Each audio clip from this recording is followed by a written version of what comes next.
Welcome খাঁটি বাঙালি ব্লগে সকলকে অনেক অনেক ওয়েলকাম। সকাল সকাল কিন্তু আমি ছাদে চলে এলাম। দেখো দরজা খুলতেই বাইরে এত সুন্দর রোদ ঝলমল করছে যে শীতের সকালের এই রোদটা এত ভালো লাগে। মানে মিষ্টি রোদ যেটা বলে, গরমের সময় কিন্তু রোদটা যে ওঠে তখন দেখে মনে হয় খা খা করে একদম। তখন তো রোদের কোনো আদরই নেই, আর এখন কিন্তু শীতের রোদ মানে সেই আদর। কিন্তু সেই আদর জন্য কিন্তু রোদ বেশিক্ষণ থাকেও না, আবার অর্ধেক দিন রোদই ওঠে না। তো তবুও আগের তুলনায় এখন ঠান্ডাটা অনেকটাই কম পড়ে।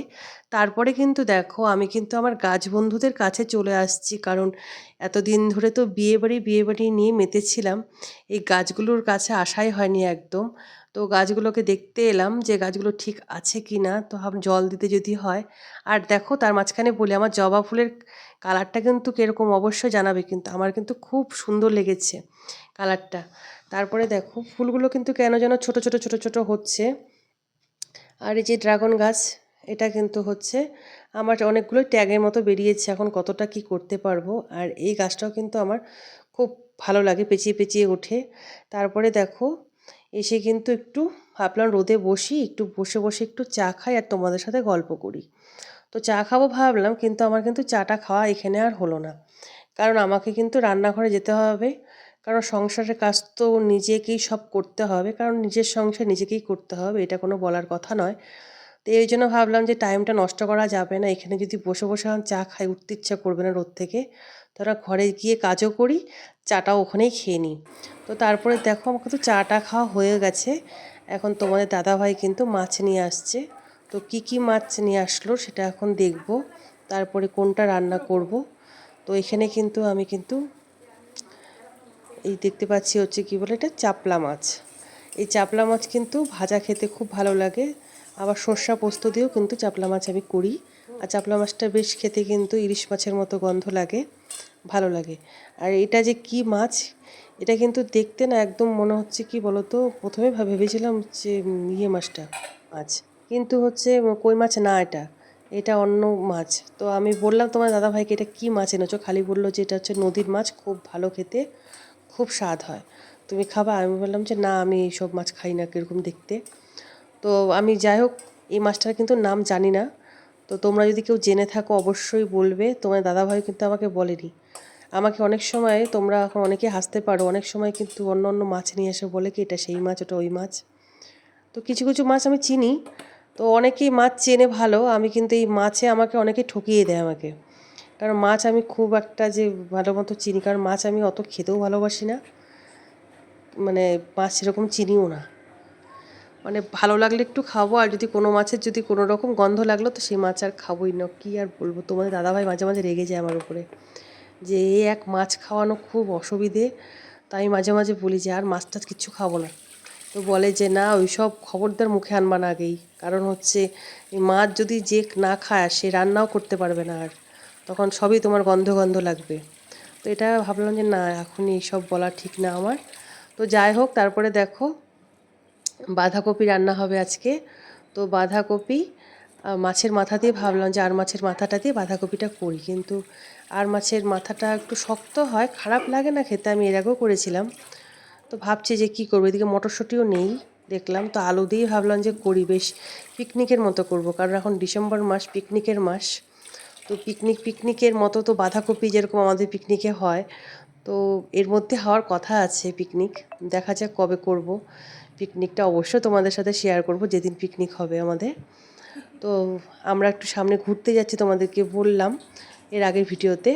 তো সেখান থেকে এসেই পিকনিকটা করব। তো বাঁধাকপিটা কেন বললাম, যখন আমাদের পিকনিকের বাঁধাকপিটা হয় বেশ সাদা সাদা তাকিয়ে তাকিয়ে থাকে, ওটাই আমাদের খেতে তখন ভালো লাগে। তখন আমরা যে বাড়িতেও যদি এরকম টাইপের বাঁধাকপি হয় তখন বলি যে এটা পিকনিকের বাঁধাকপি, কারণ পিকনিকে কিন্তু স্বাদ হয় না অত, কিন্তু খেতে ভালোই লাগে সবার সাথে একসাথে বসে, সেই মজাটা কিন্তু আলাদাই একটা। তো দেখো যাই হোক, অনেক গপ্পসপ্প করলাম তোমাদের সাথে। তো করতে করতে দেখো আমি কিন্তু বাঁধাকপিটা বসিয়ে দিলাম।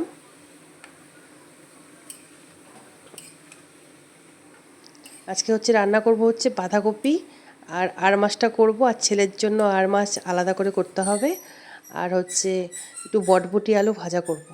এই আজকে রান্নাটা আজকে সেরকম কিছু নেই, কারণ বললাম যে বিয়েবাড়ির খাওয়া দাওয়া, তার অনেক কিছু উল্টাপাল্টা, এই জন্য আর ডাল টাল কিছুই খাওয়ার ইচ্ছে নেই।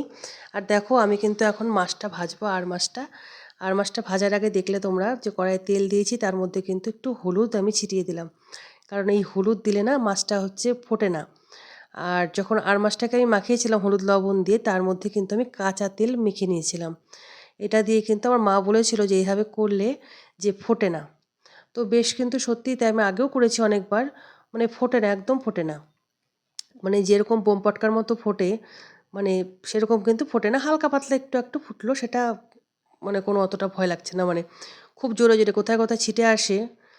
তারপরে দেখো বাঁধাকপিটা বেশ মজে আসছে, এর মধ্যে কিন্তু আমি মশলাটা দিয়ে দিলাম, আদা বাটা, জিরা বাটা আর লঙ্কা বাটা, লঙ্কা অল্প একটু দিয়েছি। তো এটা একটু ভালো করে আরও কষাতে হবে অনেকক্ষণই।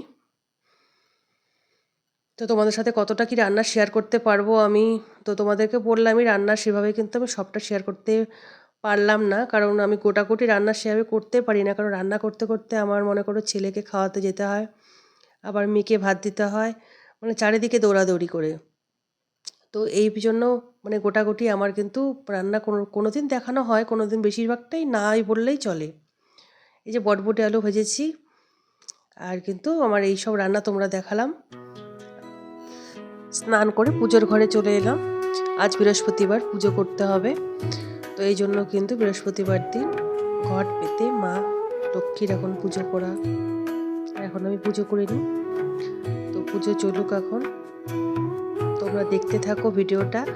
আর তোমাদের বলছি, তোমাদের যারা আমার ভিডিও একটু হলেও ভালো লেগে থাকে, তোমরা অবশ্যই একটা লাইক, কমেন্ট, সাবস্ক্রাইব করে দেবে প্লিজ, পাশে থেকো।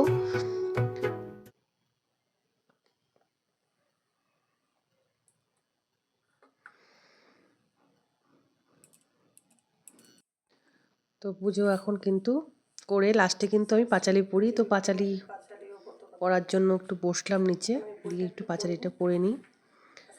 পাঁচালি পড়ে টড়ে নিয়ে পুজো হয়ে গেলে আবার ছেলেকে নিয়ে খাওয়াতে বসতে হবে এখন আমাকে।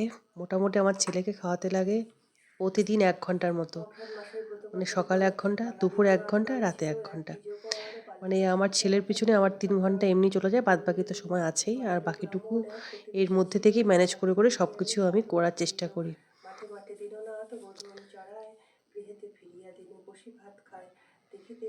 কোনো কোনো দিন কিন্তু আমি পাঁচালি মানে সন্ধ্যাবেলার দিকেও পড়ে নিই, কারণ সন্ধ্যাবেলাতে এখন আর হয় না, আগে পড়তাম সন্ধ্যাবেলার সময় এভাবে, এখন দুপুরবেলাতেই আমাকে পড়ে নিতে হয়, কারণ যখন যেরকম সময় পাই তখন সেভাবে করতে হচ্ছে এখন আমাকে।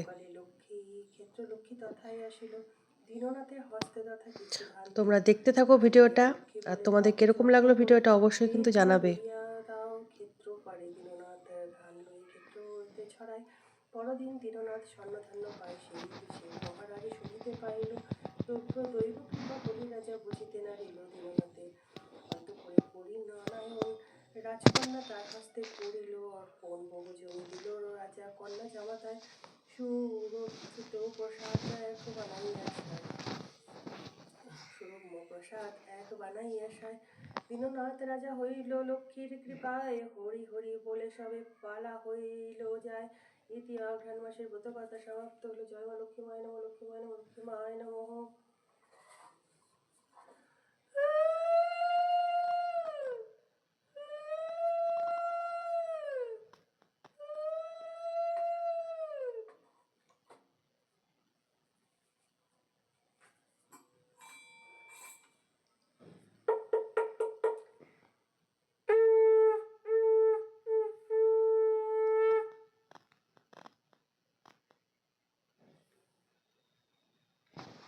তো রাত্রেবেলা কিন্তু দেখো মাংস আবার রান্না হচ্ছে। তোমাদের বললাম যে বিয়েবাড়ির জন্য কিন্তু মানে রিচ খাওয়ার ভালো লাগছে না, যদিও রিচ করে রান্না করা হয়নি, টমেটো দেওয়া আছে এর মধ্যে, কিন্তু হচ্ছে তোমার দাদাভাই আবার নিয়ে আসলো একটু মাংস, বললো অল্প করে রান্না করো, কারণ ঠান্ডা ঠান্ডা পড়ছে, একটু মাংস খেতে ভালোই। তো মাংস রান্না হচ্ছে তার জন্য। এদিকে কিন্তু মাংস কিন্তু নিয়ে আসলো তোমার দাদাভাই। তো তোমার দাদাভাইকে আমি বললাম যে আমাদের আগের রাতে কিন্তু খেতে গেছে, অষ্টমঙ্গলা ছিল, কিন্তু মা মেয়ে খেতে বসে গেছি। তো আমরা এখন ভাত খেয়ে নিই, রাত্রি 12টা বাজে। আমি এখন ভাত খেতে বসছি। সবার খাওয়া দাওয়া হয়ে যায়, বেশিরভাগ লোকেরই। সবাই ঘুমিয়ে যায়, তোমরাও এখন ঘুমিয়ে